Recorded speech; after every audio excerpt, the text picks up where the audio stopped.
আপনি হঠাৎ করে লক্ষ্য করলেন যে হাঁটার সময় বা বসে থাকার সময় আপনার অন্ডকোষে ব্যথা হচ্ছে, ডান পাশে বা বাম পাশে।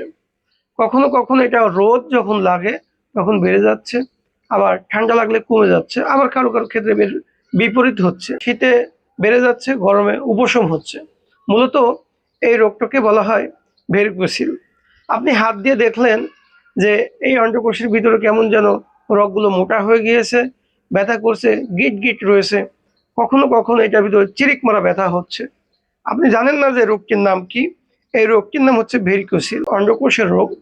এই রোগটি হওয়ার কারণে একজন পুরুষের জীবনটা অতিষ্ঠ হয়ে ওঠেন। বিভিন্ন প্রকারের ব্যথা তার ভিতরে থাকে।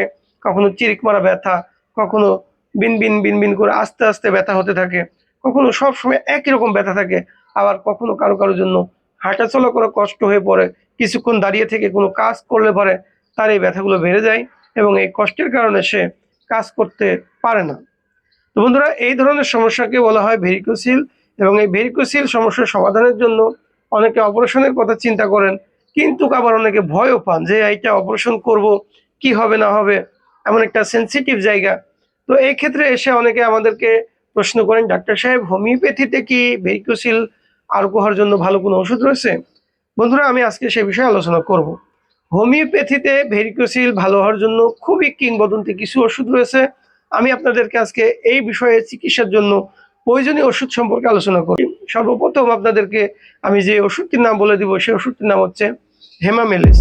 হেমামেলিস ওষুধটি মূলত ভেরিকোসিলের ভিতরে যে রগগুলো রয়েছে, রগগুলো ফুলে ওঠার কারণে ওর ভিতরে যে রক্তগুলো যে জমাট হয়, এই জমাট বাঁধা রক্তকে প্রবাহিত করে দেয় এবং এখান থেকে রেস্কিউ করে, অর্থাৎ বের করে দেয় রক্তগুলোকে, দিয়ে স্বাভাবিক করে আনে। তো এই ওষুধটি ব্যবহার করার নিয়ম হচ্ছে 200 পাওয়ারের ওষুধ প্রতিদিন সকালে খালি পেটে একবার করে খেতে হবে।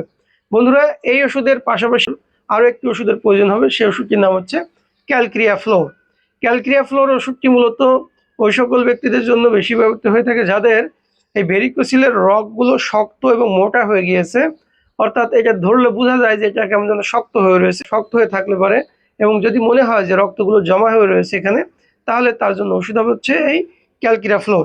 এখানে ক্যালক্রিয়া ফ্লোরের অবশ্যই 12x পার্টটি হতে হবে এবং এটি খাওয়ার নিয়ম হচ্ছে যে 4টি করে বড়ি সকাল, দুপুর এবং রাতে খাওয়ার পরে খেতে হবে। চুষে চুষে খেতে হবে, খেয়ে একটু গরম পানি খেলে ভালো। বন্ধুরা, এরপর আমি এটার সাথে আরও একটি ওষুধের নাম বলে দিব। সেই ওষুধটির নাম হচ্ছে থুজা অক্সিডেন্টালিস। মূলত থুজা অক্সিডেন্টালিস ওষুধটি হচ্ছে যে কোনো প্রকারের সাইকোসিস, মায়াজমেটিক ডায়াথিসিসের কারণেই এটা কাজ করে থাকে। ভেরিকোসিল রোগটি মূলত সাইকোসিস মায়াজম থেকেই আসে। আর যেহেতু এটা সাইকোসিস মায়াজমের রোগ, তাই এখানে থুজা ওষুধটি ব্যবহার করতে হবে। এটি হচ্ছে যে 1M পাওয়ার সপ্তাহে একদিন খেতে হবে। 1M পাওয়ার অন্তর্বর্তীকালীন ওষুধ হিসেবে, অর্থাৎ মধ্যবর্তীকালীন ওষুধ হিসেবে এটা খেতে হবে 7 দিন পর পর একবার করে। তাহলে আমি এখানে 3টি ওষুধের নাম বলেছি। একটা হচ্ছে হেমামেলিস, একটা হচ্ছে ক্যালক্রিয়া ফ্লোর, আর একটা হচ্ছে থুজা অক্সিডেন্টালিস। এই 3টি ওষুধের সমন্বয় করে যদি কেউ প্যাকেজ আকারে অন্তত 2 থেকে 3 মাস খায়, অবশ্যই এই সমস্যা স্থায়ী সমাধান হবে। তবে কারো কারো ক্ষেত্রে এই ওষুধের পাশাপাশি আরও অন্য অন্য ওষুধের প্রয়োজন হতে পারে, সেটা লক্ষণের উপর ভিত্তি করে। বন্ধুরা, এছাড়াও হোমিওপ্যাথিতে আরও একটি ওষুধ রয়েছে, সেটি হচ্ছে একটি কম্বিনেশন মেডিসিন।